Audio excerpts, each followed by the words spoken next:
أعوذ بالله من الشيطان الرجيم بسم الله الرحمن الرحيم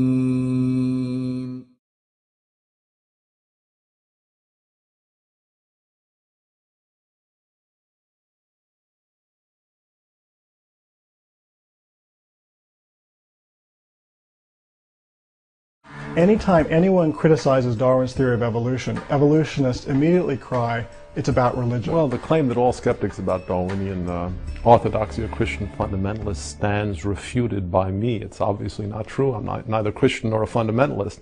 But lots and lots of people are skeptical in the scientific community.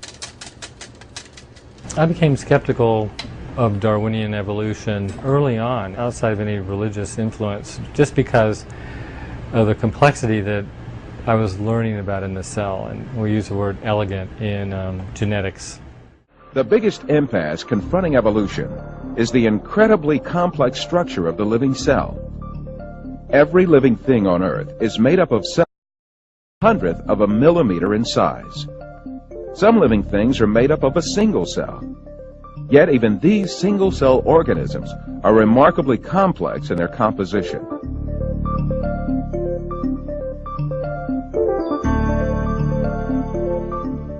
They have complicated functions to survive, and even little motors to move. In Darwin's time, this complex structure of the cell was unknown. With the primitive microscopes of those days, cells appeared to be little more than featureless stains.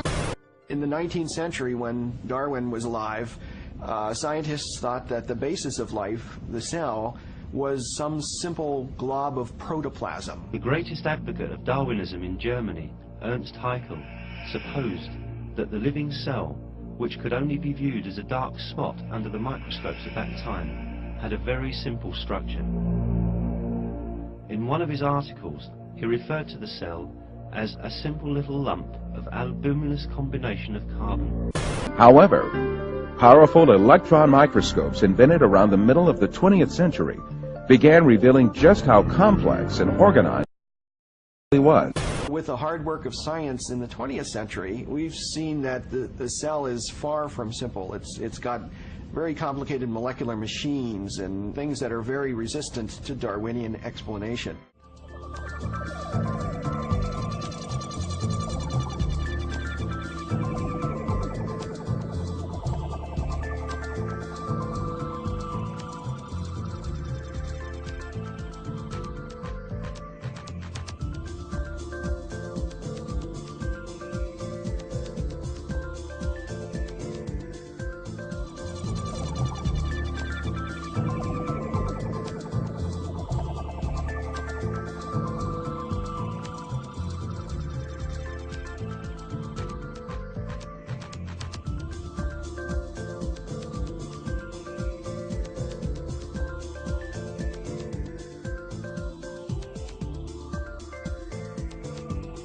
The cell may be the most dynamic. It is one mass of activity going on, bringing information out from across the cell, opening doors, closing doors, motor molecules moving along tracks. It is probably one of the most dynamic physical systems in the universe.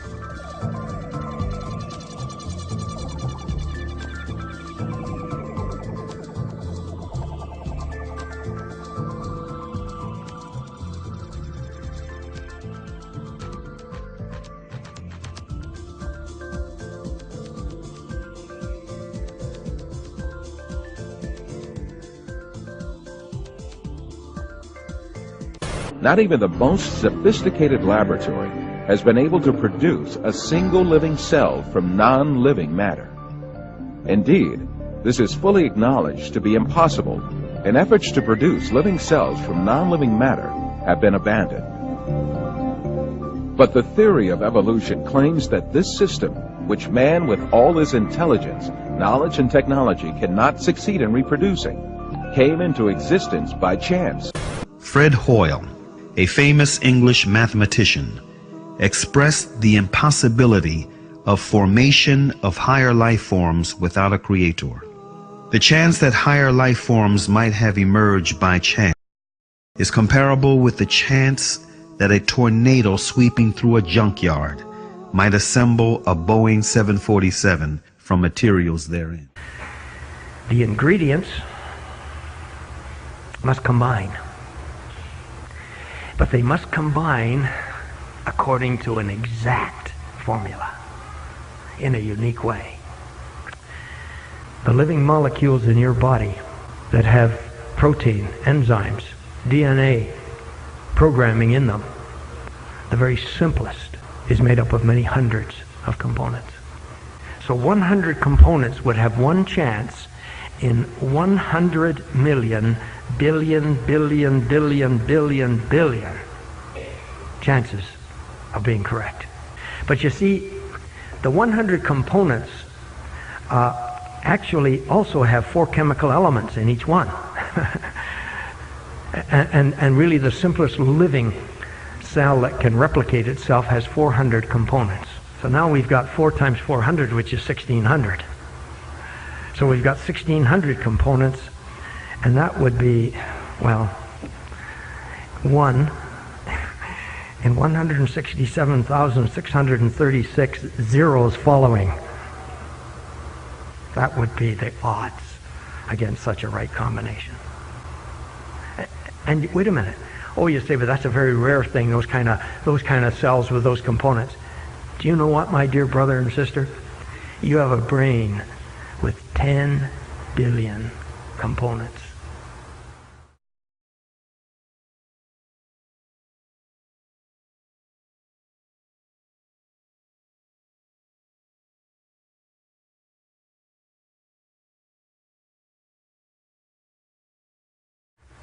$11 components. There would only be one chance in 39,916,800 that they could combine correctly. Modern biochemistry has also revealed the unimaginably complex design of the DNA molecule.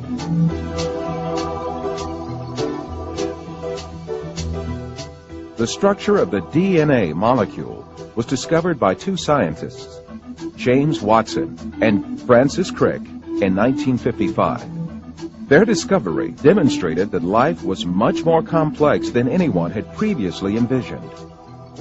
Himself a confirmed evolutionist, Francis Crick, who received a Nobel Prize for this discovery, came to confess that a structure like DNA could never have emerged by chance. Think of a cell as being a nanofactory, a factory where on a very small scale, digital instructions are being used to make the components of the factory. Here we have the famous DNA double helix. You can see the 2 helical strands that are intertwined and wind around each other on the outside of the molecule. This is the material that stores all of our genetic information. In higher life forms, this will be the equivalent of something like a gigabyte of information stored in the molecules that form the individual chromosomes, all packed within the nucleus, which is a tiny fraction of the entire cell size. So what does DNA do? Well, the information in DNA ends up providing the information for sequencing the amino acids to make protein. We have information in a 1-dimensional form that provides the information for a 3-dimensional form. If we attempt to write down the information in the DNA, this would take up approximately 1,000,000 pages.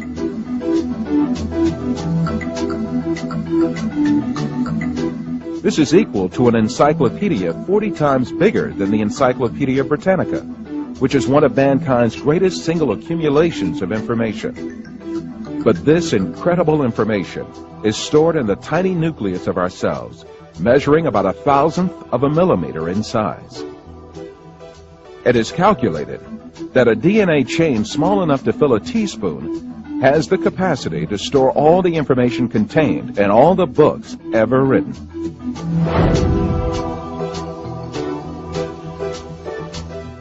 Of course, such an amazing structure could never have been. The theory of evolution, which sees life as the result of mere coincidences and haphazard happenings, is helpless to explain anything in the face of the incredible complexity of DNA. the information that is stored in the DNA molecule is pointing back to a designing intelligence. Now, why do I say that? It has to do with what we know about the cause and effect structure of the world. Our local hero in Seattle, Bill Gates, says that DNA is like a software program, only much more complex than any we've ever created. And that's a very suggestive remark, because we know that programs always come from programmers. And in fact, we know generally that information, whether it's in a computer program or a hieroglyphic inscription or in a headline in a newspaper or a block of text in a book, information always comes from an intelligent source. So when we find information in the DNA molecule, the most logical thing to conclude is that it, too, had an intelligent source. Now, Dr. Werner Gitt is an information specialist. Since we're talking about information, we'll go to an information specialist. He wrote a book called In the Beginning Was Information that you and I both love. And in his book he says this: a code system is always the result of a mental process. It requires an intelligent origin or inventor. It should be emphasized that matter as such is unable to generate any code. All experiences indicate that a thinking being voluntarily exercising his own free will, cognition, and creativity is required. He goes on to say, there is no known law of nature, no known process, and no known sequence of events which can cause information to originate by itself in matter. Right. Now, do you realize what a serious problem that is for the evolutionist? It's a tremendously serious problem. Here's an information specialist saying that information never comes from naturalistic processes. It always requires intelligence. A living cell is comprised of thousands of tiny parts that work in harmony. To make a comparison, within the cell, there are power stations, high-tech factories, a complex data bank, huge storage systems, advanced refineries, and a seemingly conscious cell membrane that controls what enters and leaves the cell. In order for the cell to survive, all of these organelles have to exist at the same time.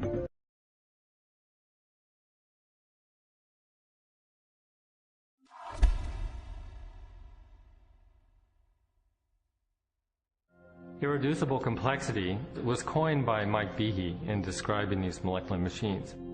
Basically what it says is that you have multi-component parts to any given organelle or system in a cell, all of which are necessary for function.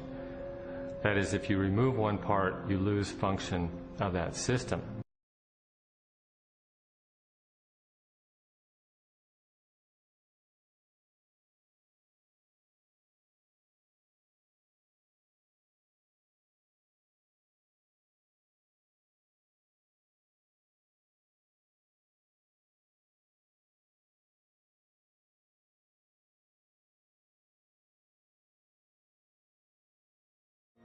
Without the tools to observe the machinery of the cell, and long before the idea of irreducible complexity, Charles Darwin offered a way to test his own theory.